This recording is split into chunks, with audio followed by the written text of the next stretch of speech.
வணக்கம் மக்களே. T20 உலகக்கோப்பை ரீவைண்ட். தோனியின் சாதுர்யம், பாகிஸ்தானை பவுலவுட்டில் தெறிக்கவிட்ட வரலாற்று சம்பவம். ICC 2024 T20 உலகக்கோப்பை வரும் ஜூன் மாதம் வெஸ்ட் இண்டீஸ் மற்றும் அமெரிக்காவில் நடைபெற உள்ளது. இந்த தொடரில் ரோஹித் சர்மா தலைமையிலான இந்திய கிரிக்கெட் அணி 2007க்கு பின் கோப்பையை வென்று சரித்திரம் படைக்கும் முனைப்புடன் விளையாட உள்ளது. முன்னதாக 2007 முதல் நடைபெற்று வரும் T20 உலகக்கோப்பையில் இந்தியா சில மறக்க முடியாத தருணங்களை ரசிகர்களுக்கு விருந்தாக படைத்தது. அதில் T20 உலகக்கோப்பையில் பரம எதிரி பாகிஸ்தானை வீழ்த்தி இந்தியா பதிவு செய்த முதல் வெற்றியை ரசிகர்களால் மறக்கவே முடியாது. ஆம், அந்த உலகக்கோப்பையில் ஸ்காட்லாந்துக்கு எதிரான முதல் போட்டி மழையால் ரத்து செய்யப்பட்ட நிலையில் இந்தியா தனது இரண்டாவது போட்டியில் பாகிஸ்தானை டர்பன் நகரில் எதிர்கொண்டது. அப்போட்டியில் முதலில் விளையாடிய இந்தியா 142 ரன்களை இலக்காக நிர்ணயித்தது. அதிகபட்சமாக robin Uthappa 50, captain MS Dhoni 33 ரன்கள் எடுத்த நிலையில் பாகிஸ்தான் சார்பில் அதிகபட்சமாக முகமது ஆசிப் 4 விக்கெட்டுகள் எடுத்தார்.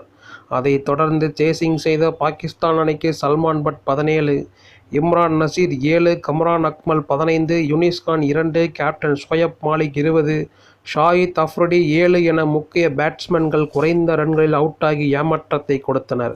ஆனாலும் முக்கிய நேரத்தில் மிஸ்பாஹுல் ஹக் அதிரடியாக 53 ரன்கள் விளாசி வெற்றிக்கு போராடினார். அதனால் வெற்றியை நெருங்கிய பாகிஸ்தானுக்கு கடைசி 2 பந்தில் 2 ரன்கள் தேவைப்பட்டது. இருப்பினும் ஸ்ரீகாந்த் வீசிய அந்த ஓவரில் 5வது பந்தில் ரன் எடுக்காத மிஸ்பா கடைசி பந்தில் ரன் அவுட் ஆனதால் போட்டி சமனில் முடிந்தது.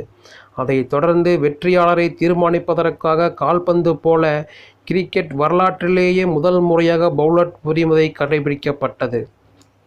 அந்த வினோதமான நிகழ்வில் முதல் பந்திலேயே இந்தியாவின் வீரேந்தர் சேவாக் ஸ்டம்பை பதம் பார்த்த நிலையில் பாகிஸ்தானின் அர்ஃபத் அடிக்காமல் கோட்டை விட்டார்.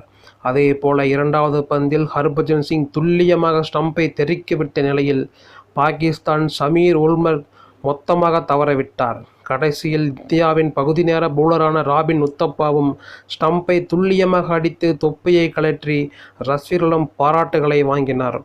மறுபுறம் பாகிஸ்தானின் நம்பிக்கை நாயகன் ஷஹீத் அஃப்ரிடியும் ஸ்டம்பை அடிக்க தவறியதால் 3-0 என்ற கணக்கில் பரம எதிரி பாகிஸ்தானை வீழ்த்திய இந்தியா பவுலட் முறையில் வெற்றி கண்ட முதல் அணியாக சாதனை படைத்தது.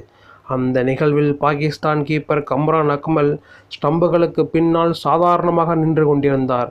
ஆனால் இந்தியாவின் கீப்பர் தோனி மண்டியிட்டு அமர்ந்து சாதுர்யமாக செயல்பட்டார். அது இந்திய பவுலர்கள் குறிவைத்து ஸ்டம்பை அடித்து வரலாற்று வெற்றியை பெற்றுக் கொடுக்க உதவியதாக இருந்தது.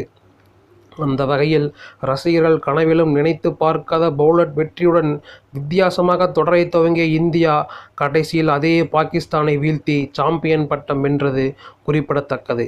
இது வரைக்கும் நீங்கள் நம்ம சேனலை சப்ஸ்கிரைப் பண்ணிக்கங்க. நன்றி, வணக்கம்.